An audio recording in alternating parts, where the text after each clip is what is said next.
ইয়াকুব নবী বলছে এখন আর আমার কিচ্ছু করার নাই, আমার হাত থেকে ইউসুফ চলে গেছে, এখন আমার ধৈর্য ধারণ করা ছাড়া আর কোনো সুযোগ নাই।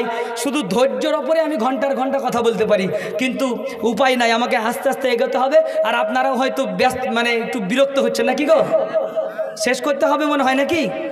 না, যদি মনে করেন যে কষ্ট দিব না আপনাদেরকে, ঘুম কামাই করে কষ্ট দিব না, আর যদি মনে হয় চলবে, তাহলে ইনশাল্লাহ একটু টুকটাক চালানোর চেষ্টা করব। এবার আল্লাহ রব্বুল আলামিন কোরআনুল কারীমের মধ্যে জানায় দিলেন, ওয়াল্লাহুল মুস্তাআনু আলা মা। কাহিনী শুনেছেন, ডাইরেক্ট মুখে শুনেছেন, কিন্তু কোরআনটুক আয়াত আয়াত শুনেছেন তো নাকি?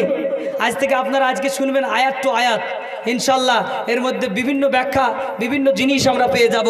আল্লাহ রাব্বুল আলামিন এবার কত সুন্দর করে বলছেন, ওয়াল্লাহুল মুস্তাআনু আলা মা তাসিফুন। তোমরা যাই বলো না কেন, আল্লাহ কিন্তু আমাদের একমাত্র সাহায্যকারী। কে বলে? আল্লাহ। তুমি যতই বলো মমতা আমার, যতই বলো মোদি আমার, যতই বলো বন্ধু আমার, যতই বলো বান্ধবী আমার, যতই বলো দাদা আমার, যতই বলো দিদি আমার, তোমার নেতা কেউ নাই। পশ্চিম বাংলায় মুসলমানদের নেতা কেউ নাই। সত্যি করে বলেন, আছে? আছে কি? আপনি আমাকে সাময়িক সময়ের জন্য মুসলমান ভোট দিয়ে জিতাচ্ছে বলে আপনাকে ভালোবাসে, রমজান মাসে দু হাত তুলে দেখিয়ে বলে আমি কত ভালোবাসি। আরে আপনি ভালোবাসেন বলে বাসে, আপনার স্বার্থ আছে বলে আপনার সাথে আজকে বন্ধু আপনার সম্পর্কে সাথ রেখেছে। কাল আপনার শত্রু হবে, আপনার বিরুদ্ধে দাঁড়াবে, কালকে আপনার বাড়ি ছাড়বে, কালকে আপনার ঘর তাড়াবে, সব কিছু শেষ করে দেবে। কারণ আমাদের নিজের কোনো নেতা নাই। চেষ্টা করুন নিজের নেতা গড়ার, আমাদের নিজের কোনো নেতা নাই। কিভাবে গড়বেন না গড়বেন আপনাদের বিষয়, কিন্তু সত্য কথা বলতে গেলে আমাদের ঘরের নেতা কেউ নাই। দাদা দিদি দুই ভাই বোন মিলে যদি ভাইফোঁটা করেই ফেলে, কিছু করার আছে গো? হ্যাঁ, দাদার দিদি মিলে যদি ভাইফোঁটা করে তো আপনি কি করবেন? সুন্দর করে লাড্ডু খাইয়ে দেবে, দিয়ে আপনার একদম বান্ধবী পেটিয়ে নেবে, আর কিছু করার থাকবে না। এই জন্য আমার কেউ নাই। তা আমরা চেষ্টা করব যেখানে আমরা আমাদের সত্য জায়গাটাকে ঠিক রাখতে হবে ইনশাআল্লাহ। এর আল্লাহ বলছে, ওয়াজাত সাইয়ারাতুন ফাআরসালু ওয়ারিদাহুম ফাআদলা দালওয়া ক্বালা ইয়া বুশরা হাদা গুলাম। আল্লাহর কোরআনের কি ভাষা, কি সুন্দর ভাষা। এরপরে গেল কি হলো, ওই আপনার মিশর থেকে আগত বণিকের দল যারা আপনার ব্যবসা করে, মাল কেনা বেচা গিয়ে তো পানি নিয়ে আসো, পানি নিয়ে আসার জন্য কুয়াতে চলে গেল। কুয়ার ভিতরে বালতি ঢুকে দিয়েছে। বালতি ঢুকে দেওয়ার পরে বালতি যখন টানতে টানতে নিয়ে আসছে, হযরত ইউসুফ আলাইহিস সালাম বালতির মধ্যে বসে গেছেন। বালতির মধ্যে বসে যাওয়ার পরে ইউসুফ আলাইহিস সালামকে টানতে টানতে অনেকটাই তুলে আনার পরে দেখতে পেল, কলা দেখার পরে বলছে, কলা ওই লোকটা যার হাতে বালতিটা আছে সে বলছে, ইয়া বুশরা হাযা গুলাম। চিৎকার করে তাদের দলের লোককে ডেকে বলছে, দেখো দেখো কি সুন্দর একটা যুবক আমি পেয়েছি, কি সুন্দর চেহারার একটা ছেলে আমরা পেয়ে গেছি, বড়ই লাভে লাভ হয়ে গেল। ব্যবসা করতে আসলাম, মুফতে ফ্রি ফ্রি একটা জিনিস পেয়ে গেলাম, বিক্রি করে আমরা মেলা টাকায় কামাতে পারবো। ওয়া আসারুহু বিদাতান। এরপরে তারা কি করলো বলে, একটু করে তাকে লুকিয়ে ফেলার পরে কিছু টাকা দেওয়ার পরে তাকে বিক্রি করে দিল মিশরের লোকেরা, ওই বণিক লোকেরা বিক্রি করে দিল, ওই বণিকের দলেরা বিক্রি করে দিল। এখানে দুই রকম তফসির এসছে। কেউ কেউ বলেছে যে ইউসুফকে রেখে আসার পরে এক ভাই রাতারাতি আসতো, আসার পরে দেখতো যে ইউসুফ আছে কিনা, আর তাকে ওপর থেকে খাবার ফেলে খাওয়াতো, কয়েকদিন খাইয়েছে। মুফতি তাকি উসমানী, বিশ্ববিখ্যাত মুফতি হযরত মাওলানা মুফতি তাকি উসমানী সাহেব, তার লেখা একটি কিতাব তাওজিহুল কোরআন বলে একটি কিতাব আছে। এই কিতাবের মধ্যে লিখেছে দুইটি কারণ লিখেছে।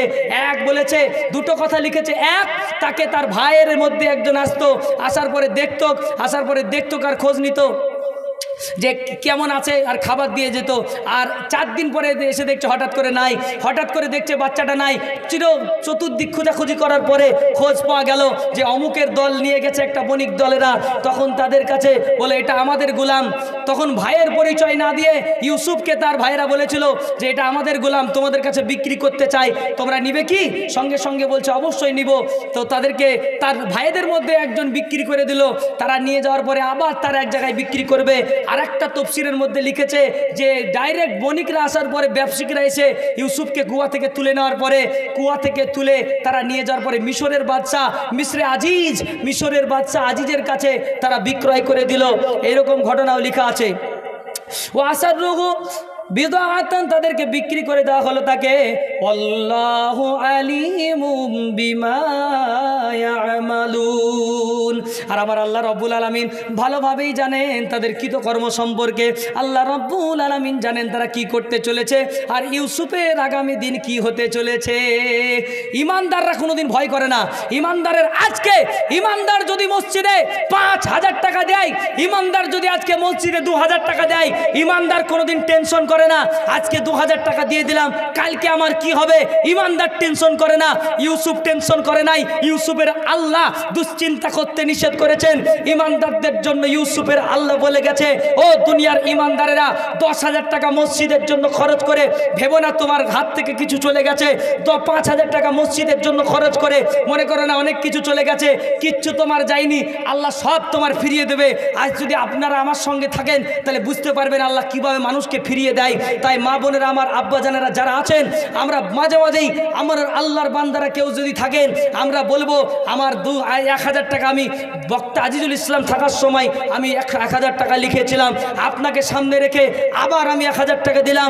আগে আমি 2,500 টাকা দিয়েছিলাম, আবার আপনাকে 2,500 দিয়ে 5,000 টাকা পুজিয়ে দিলাম। বক্তা আজিজুল ইসলাম থাকার সময় 500 টাকা দিয়েছিলাম, আমি আবার 500 টাকা দিয়ে আজকে আমি আল্লাহর প্রতি পূর্ণ ভরসা করে, সেই লোকটার মতো রুজির ভরসা করে, সেই ইউসুফের মতো আল্লাহর ভরসা করে আমি আজকে 2,500 টাকা আবার দিচ্ছি, যাতে আল্লাহ রব্বুল আলামিন আমার জন্য আরও ভালো কিছু দেন। কারণ আল্লাহ সবসময় ভালোই দেন, কাউকে খারাপ দেয় না। ওয়াশারাউহু বিসামানিম বাখসিন দারাহিমা মাদুদা। এরপরে কোরআন নাজিল করে আল্লাহ জানিয়ে দিলেন, বলে অল্প দামের মধ্যে ওই ব্যবসায়িকগুলো অল্প দামের মধ্যে বিক্রি করে দিল। অল্প দামের মধ্যে মিশরের বাদশা মিসরে আজিজের কাছে বিক্রি করে দিল। বিক্রি করে ওয়াকানু ফিহি মিনাজ জাহিদিন, কারণ তাদের অতটা তার প্রতি চাহিদা ছিল না। আমরা ইনশাআল্লাহ একটু সময় দেব, যতক্ষণ আমরা এই আলোচনার আরেকটু আলোচনা আমাদেরকে শুনতেই হবে। একটা পর্যায়ে আমাকে যেতেই হবে, যেই জায়গাতে আমরা এখানে একটা স্টেশন আছে কাজের মধ্যে, ইনশাআল্লাহ স্টেশন পর্যন্ত থাকবো। আমাদের মা বোনেরা কেমন আছে কে জানে, আমরা জানি না মা বোনেদের মধ্যে কেমন কি আছে।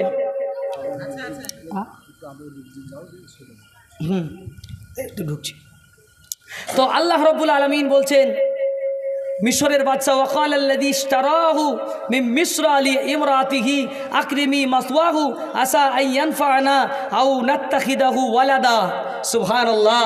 ইস মিশরের বাদশা, হযরতে মিশরের বাদশা মিসরে আজিজ তার বিবিকে বলছে, বিবি রে আকরিমি মাসওয়া, ইউসুফের জন্য ভালো একটা জায়গার ব্যবস্থা করে দাও, ভালো থাকার একটা ঘরের ব্যবস্থা করে দাও। কুয়া থেকে তুলে বেশি দেরি হয় নাই। ও মুসলমান, তোমরা 100 টাকা দান করবে, 500 টাকা দান করবে, টেনশন করো কবে ভালো হবে তার ঠিক নাই। অথচ ইউসুফ যখন ধৈর্য ধারণ করেছিল, তখন আল্লাহ রব্বুল আলামিন ইউসুফকে কত তাড়াতাড়ি, ইউসুফের বয়স তফসিরের মধ্যে লিখেছে যখন কুয়া ইউসুফকে ফেলে দেওয়া হয়, সেই সময় ইউসুফ আলাইহিস সালামের বয়স ছিল 6 থেকে 7 বছরের সন্তান। 7 বছরের সন্তান ইউসুফ আল্লাহর প্রতি ভরসা করেছে। আকরিমি মাসওয়া, তখন তার বিবিকে বলছে, ও বিবি গো, ইউসুফের জন্য একটা ভালো থাকার ব্যবস্থা করে দাও। আসা আইয়ানফা'না আও নাত্তাখিদাহু ওয়ালাদা, ভালো থাকার ব্যবস্থা করে দাও। আর যাতে করে আমার মনে হয় এই ছেলেটা আগামী দিনে আমাদের উপকারে আসবে, এই ছেলেটা আমাদের উপকারে আসবে। আমার মনে হয় আগামী দিনে আমাদের বড়ই উপকারে আসবে। আর আমরা একে চাইলে আমরা একে আমাদের সন্তানও বানিয়ে নিতে পারি। ওয়া কাযালিকা মাক্কান্না লিইউসুফা ফিল আরদি ওয়া লিনুআল্লিমাহু মিন তা'ওয়িলিল আহাদিস। এরপরে আমি ইউসুফ আলাইহিস সালামকে কথার তাৎপর্য ব্যাখ্যা করার যোগ্যতা দান করলাম। আল্লাহু গালিবুন আলা আমরিহি ওয়ালাকিন্না আকসারান নাসি লা ইয়ালামুন। আল্লাহ রাব্বুল আলামিন সমস্ত কাজের প্রতি তিনি অভিজ্ঞ, সমস্ত কাজ তিনি করনেওয়ালা, তিনি গালিব। তাই আল্লাহ রাব্বুল আলামিন বলছেন তিনি যা জানেন, ওয়ালাকিন্না, অথচ মানুষ, এটা অনেক মানুষই সেটা জানে না। ইউসুফ আলাইহিস সালামের এই কথাটুকু খুবই গুরুত্বপূর্ণ একটি কথা বলে আমি ইতি করব। তার আগে আপনাদের কাছে বলবো, আম্মা জানেরা যারা আছেন আপনাদের কাছে আমি আশা করব, ভাইজানেরা যারা আছেন আপনারা যে যেমন পারবেন যাওয়ার সময় ইনশাআল্লাহ আল্লাহর রাস্তায় দিয়ে যাবেন। আর এই কোরআনের তাফসীর এটা একটা নির্দিষ্ট ভালো একটা সময় লাগে, মোটামুটি 9টা থেকে 11টার সময় যদি হতো আপনার, এই সময়টা খুব দুর্দান্ত ভালো সময় হতো। আলহামদুলিল্লাহ আরও বেশি আমরা শুনে হয়তো আনন্দ পেতাম। তো যখন ইউসুফ আলাইহিস সালামের ঘটনাটি খুবই শর্ট করে আল্লাহ রাব্বুল আলামিন তখন বলছেন, ওয়ালাম্মা বালাগা আশুদ্দাহু আতাইনাহু হুকমান ওয়া ইলমা ওয়া কাযালিকা নাজজিল মুহসিনিন। ইউসুফ আলাইহিস সালাম যখন নাবালক থেকে সাবালক হয়ে গেলেন তখন আমি ইউসুফকে হুকুম, জ্ঞান, প্রজ্ঞা আমি দান করলাম। ও কাযালিকা নাজজিল মুহসিনিন, আল্লাহ রাব্বুল আলামিন তাদের প্রত্যেককে উত্তম প্রতিদান দান করে থাকেন। আচ্ছা ইতি করবো তাই তো? হ্যাঁ, দোয়া করতে হবে, অসুবিধা নাই, ঠিক আছে। আমরা পরক্ষণে আবার ইনশাল্লাহ সময় হলে আমরা এই তাফসীর আমরা আপনাদের কাছে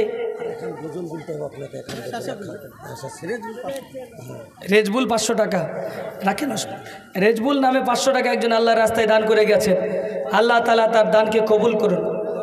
হ্যাঁ আলহামদুলিল্লাহ, নারে তাকবীর, আল্লাহু আকবার। আর একজন 1000 টাকা আল্লাহর রাস্তায় দিয়েছেন, আল্লাহ তাআলা তার দানকে কবুল করুন। আমরা সবাই আমার হাতে 500 1000 কেউ বাদ যাব না, সবাই দিয়ে যাব। মা বোনেরা বাড়ি যাওয়ার সময় আপনার আঁচলকে ঝেড়ে মুছে পরিষ্কার করে ইনশাল্লাহ শুধু বাড়ি যাওয়ার টাকাটা রাখবেন। দূর থেকে যদি মেহমান হন তাহলে ভাড়ার টুকটুকি ভাড়ার টাকাটা রেখে বাকিগুলো ইনশাল্লাহ আজকের এই মসজিদের জন্য ইনশাল্লাহ দিয়ে যাবো। আরেকজন 100 টাকা দিয়েছেন, আল্লাহ রাব্বুল আলামিন প্রত্যেকের দানকে কবুল করুন। আপনাদের কাছে হয়তো আমি যতটুকু শোনালাম, ইউসুফ সূরা তো লম্বা একটি সূরা, যার জন্য মানুষেরও প্রয়োজন এবং আপনার লম্বা সময়ের প্রয়োজন। ইনশাআল্লাহ লম্বা সময় নিয়ে আগামী দিনের পরক্ষণ থেকে আমরা নেক্সট আলোচনা করব।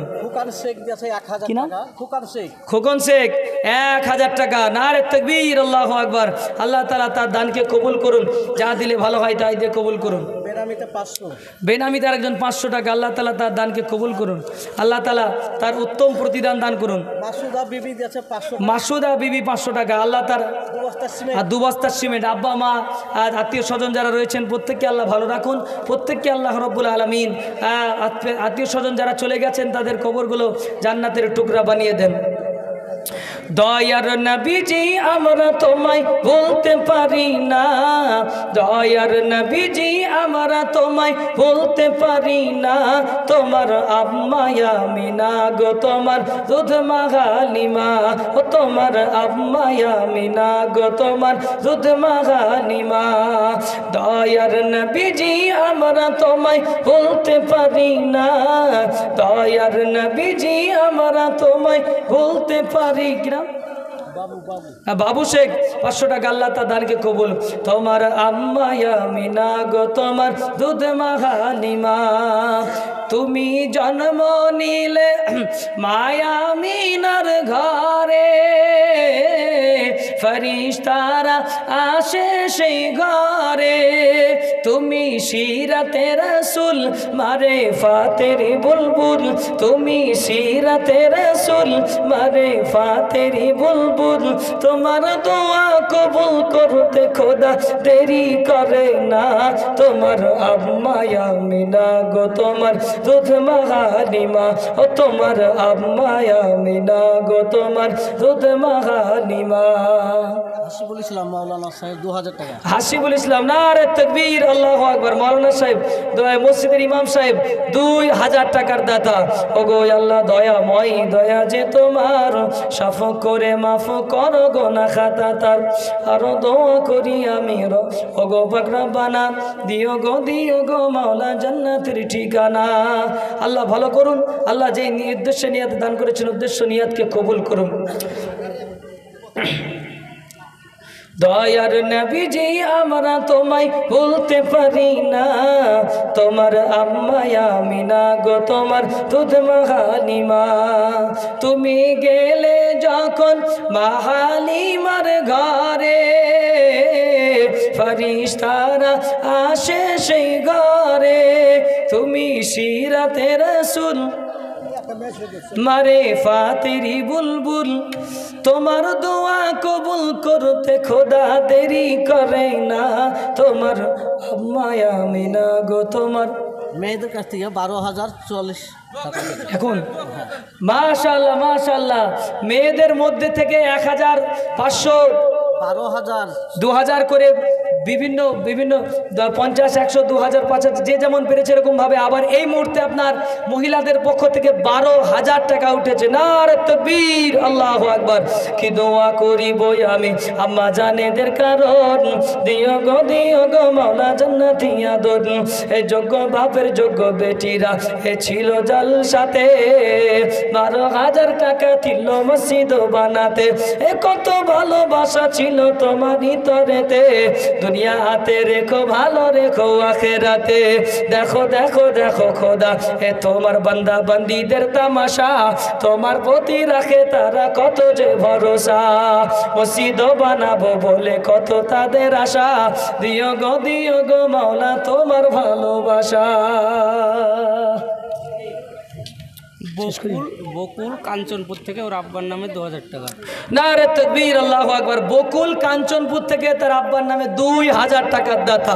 ও গো আল্লাহ দয়াময়, দয়া যে তোমার, সাফ করে মাফ করো গোনা খাতা তার। এই আরো দোয়া করি আমি ও গো পাক রব্বানা, দিও গো মাওলা জান্নাতের ঠিকানা। রিজিয়া বেওয়া 500 টাকা। রিজিয়া বেওয়া 500 টাকা। কি দোয়া করিব আমি দাদি জানেরই কারণ, দিও গো মাওলা জান্নাতি আদর। কি দোয়া করিব আমি তাহার স্বামীর জন্যেতে, কবরেতে রেখো মাওলা সুখ শান্তিতে। থাকবো কেমন আধারে কঠিন কবরে, ও গো আমার আল্লাহ, কাঁদি তাই অঝরে দু নয়ন ভরে। ও গো আমার আল্লাহ, থাকবো কেমন আধারে কঠিন কবরে, ও গো আমার আল্লাহ, কাঁদি তাই অঝরে দু নয়ন ভরে। ও গো আমার আল্লাহ, যেদিকে তাকাই আপন কেহ নাই, আপন শুধুই যে মাটি আর মাটি। ও যেথায় নাই জানালা নাই দরজা গো, ও যেথায় নাই জানালা নাই দরজা গো, আর নাই আছে খাট বিছানা, নাই আছে খাট বিছানা, কঠিন খবরে। ও গো আমার আল্লাহ, থাকবো কেমন আধারে কঠিন কবরে। ও গো আমার আল্লাহ, কাঁদি তাই জানে দু নয়ন ভরে। ও গো আমার আল্লাহ। যাই হোক মা বোনেরা যারা আছেন হাত ঝেড়ে সবাই মিলে আমরা দিয়ে যাব ইনশাআল্লাহ। আল্লাহর রাস্তায় দান করে যাব ইনশাআল্লাহ। যতটুকু আজকে দিয়ে যেতে পারবেন ওইটাই আপনার হাত খালি হবে বটে, তবে আপনার নেকি আপনার আমল নামা খালি হবে না, আমল নামা ভরপুর হবে। হাত আপনার আজকের